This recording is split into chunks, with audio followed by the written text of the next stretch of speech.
it does make you think, and it's why I like doing the show and having these conversations. Like, let's challenge that for a second, though, because I think that's right, but there's an assumption in that. And I think the assumption is the thing to question.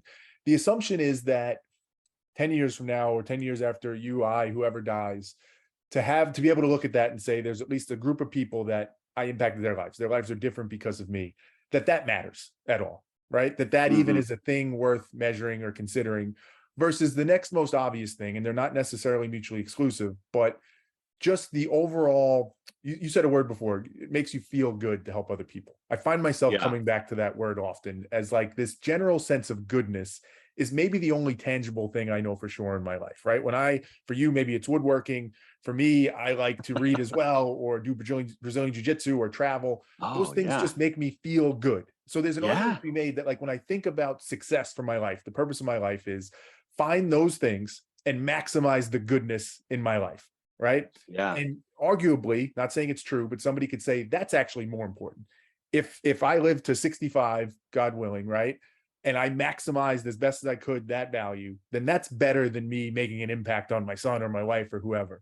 Now, it's not to say I can't feel good making an impact on my son or my wife. Maybe that's the holy grail. But how do you think about that? Your dad as an example. Maybe, not to pry in areas that we don't want to go, or I obviously have no knowledge, but could he have maximized goodness in his life more? And that maybe would have been a better outcome than the impact he had on you and your family. A weird, difficult question to ask, but I think it's worth asking.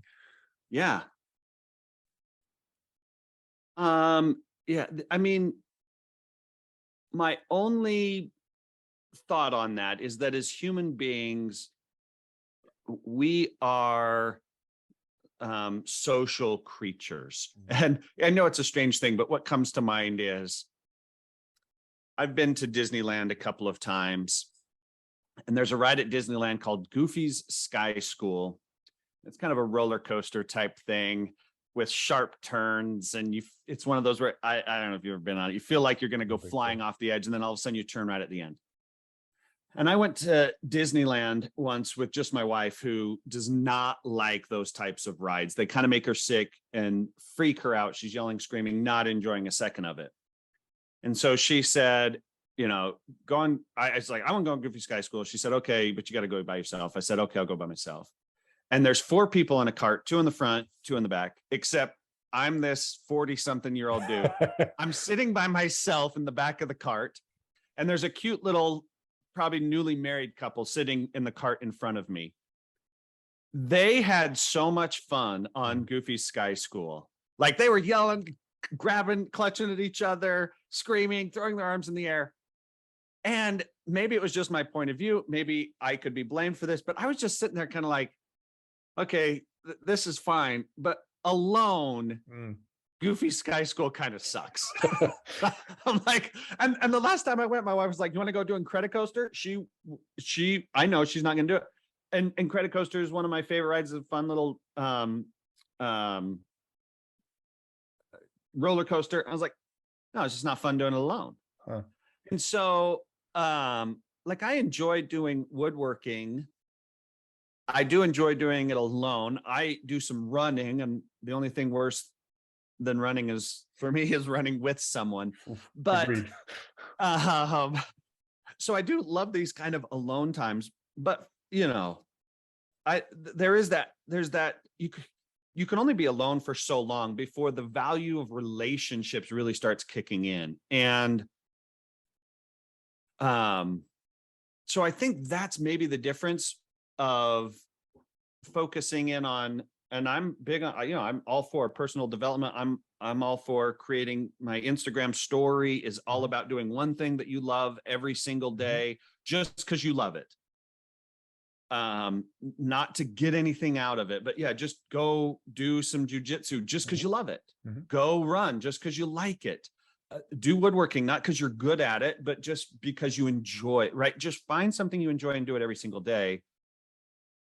And for some reason, I mean, this is just my personal experience. I don't have a lot of research to back it up, but happiness seems to be tied to relationships and the community. I think maybe COVID taught us that, right? Like, life just wasn't the same when you couldn't go be around other people. So Mm. I'd say, it's the difference of writing Goofy Sky School with someone you love versus writing Goofy Sky School alone. Mm. One is much more fulfilling than the other.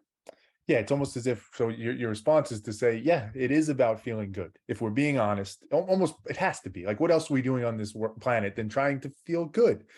But Yeah. what you're saying is, as we think about feeling good, there's levels to that. And it seems as if mathematically, if you will, the highest good we can get to is when it's a social good, when it's interconnected, Yeah. when we're doing it with other people. So it kind of fits together. That's that highest level. Let's just take a minute more on it, because let's think about this. Like, why though, right? We talked about it a little bit at a high. If we press further on that, why do we think that is? Why is Goofy's Sky School so much better with somebody else? Is it because reliving the experience, is that really what it comes down to, and you have somebody that you can relive it with versus in your own mind, or is it actually in the experience? We're asking like a big deep question here, because you're right, it is a cliched thing that we all just kind of say. We're social animals, Yeah. relationships are what we're about. Is there any thought about the underlying logic or mechanics of that as to why that is for us? I mean, and maybe it's as simple as, much like a pack of wolves, at our earliest form, what was ingrained in us was this sense of, we need to be part of a group to survive, and this is just the tail effect of that. We still have that, so everything seems better when we're with a group.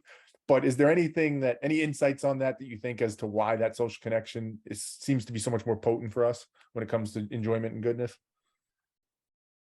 Yeah. I mean, it's interesting because for me personally, I'm a person of faith. So I look at it from a perspective of faith and say, I think that's how God made Designed it. Mm. us, is because for me as a person of faith, I also believe that my purpose on earth is literally to, again, just my lens, love God, love my neighbor. That's it. Mm.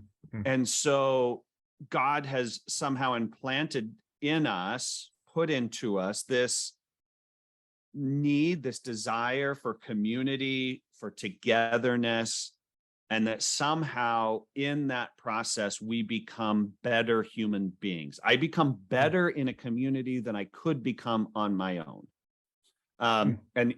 And then even if you think, oh, I'm not a person of faith, well, just the biological process, right? Like, you're born into an immediate community of whatever your family looks like.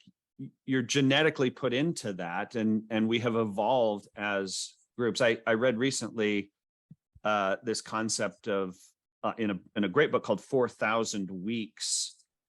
This concept of the current digital nomad, which are people who kind of exist and live digitally and separate, because in today's society you can. And the author pointed out that that's kind of a misnomer, because nomads by definition were the most community-based group. Because if you're this little group of nomads, if one of you messes up, probably all of you die. They were so dependent on each other. And that's maybe kind of, whether you believe it's kind of God's plan for us or just biological evolutionary development, it still seems like we have some kind of predisposition that we become better, happier in groups than we do alone.